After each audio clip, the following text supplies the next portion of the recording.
Oh shit. I might have been wrong. I thought Kuroko's friend that he was playing with before was Akashi, but I'm seeing Akashi now, and he's acting like he doesn't know the guy, and Akashi's sending him messages about how he made the team, and so I said Akashi, the friend is sending him those messages, so I'm not too sure. But this Akashi that we see now doesn't have that weird eye thing.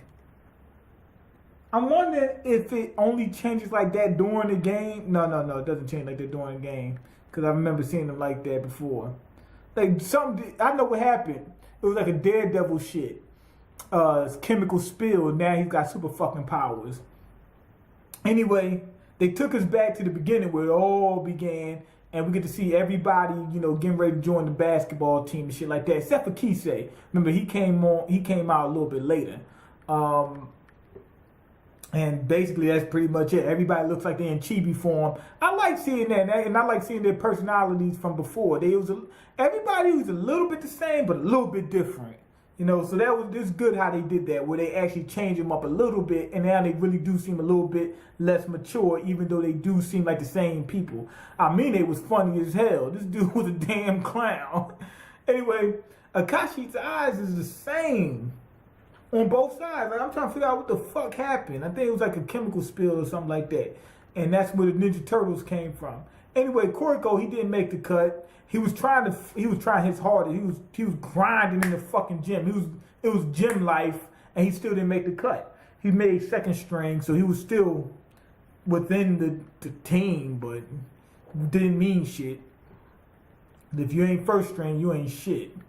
Anyway, Kuroko, he's keeping up with his old pal, and they're in the same boat because his friend said, I'm riding the fucking bench. They said, what you doing? He said, I'm keeping these benches warm. He said, that's what I'm doing. He said, for when players got to sit on this bench, he said, that way it's nice and warm and it's not cold. He said, that's what I'm doing. So they're in the same boat. Anyway, Akashi, he's looking for Kuroko because he said that he's looking for a 6-man, right? He said, somebody that we can, swap out every so often and still have a strong team.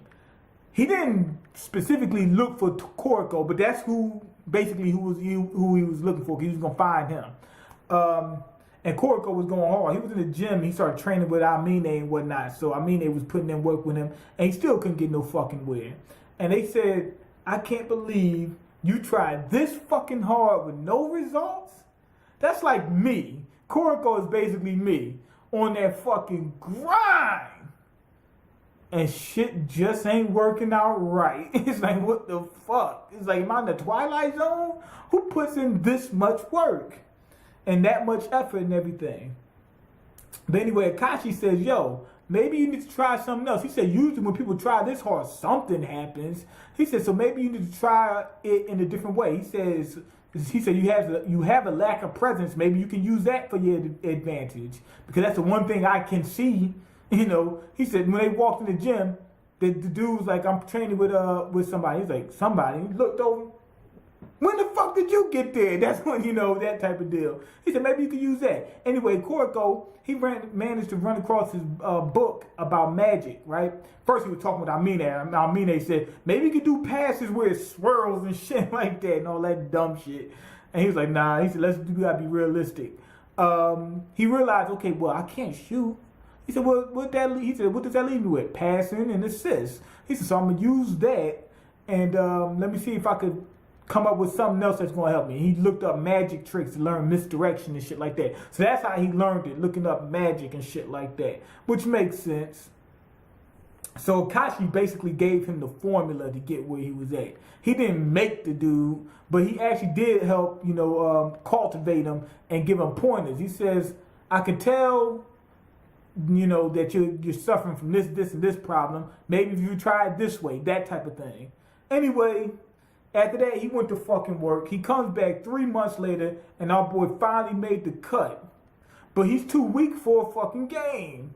Hayazaki, that motherfucker, slacking off and whatnot. Matter of fact, if you see him in the beginning of the opening, Kuroko's in the back fighting like, Hayazaki's back there with him fighting, that type of deal. Hayazaki's good, but he don't want to train. So he getting fucked up with the workouts. So that's his deal. Anyway, he calls out sick, so Kuroko has to fill in for him. And you should have seen Kuroko. He had me laughing like a motherfucker. His legs was bobbing. He looked like Bambi. And he fell over and shit like that. I mean, they had me laughing too. He looked over. He was like, what the fuck? He said, this guy ain't going to make it. He's not going to make it. Anyway, Kuroko fell over his own feet. They subbed him out the game real quick. They said, damn, he got subbed out. Game just started. We just got possession. And he's already subbed out. So they brought in a new dude. And they were thinking about keeping him off the team. They said, after seeing that, we don't want you, first string or whatever. Anyway, he puts in more work. I mean, they puts in a good word for him. He says, yo, put him in the next game. Give him one more chance. So, I mean, he's a good dude, man. He's a good dude. He said, put him in the next game. Otherwise, I'm dropping out. He said, I know this guy can do it. I see it. He's got it in him. That type of deal. Anyway, he gets in the game and he shows off. Showed out, showed his ass. Akashi was passing Kuroko the ball constantly, so Akashi was trying to get him on board too. Everybody else other than Midorima thinking that the ball's just coming to him. They said, damn, Akashi's passes are good. No, it was going through Kuroko and it was cutting, so the other team didn't know where the fucking ball was going, and it made it easy for like Murasaki Bara. He said, this shit is easy. He said, I'm getting these fucking passes and I'm right underneath the hoop. This shit's easy. He said, why didn't I start playing basketball?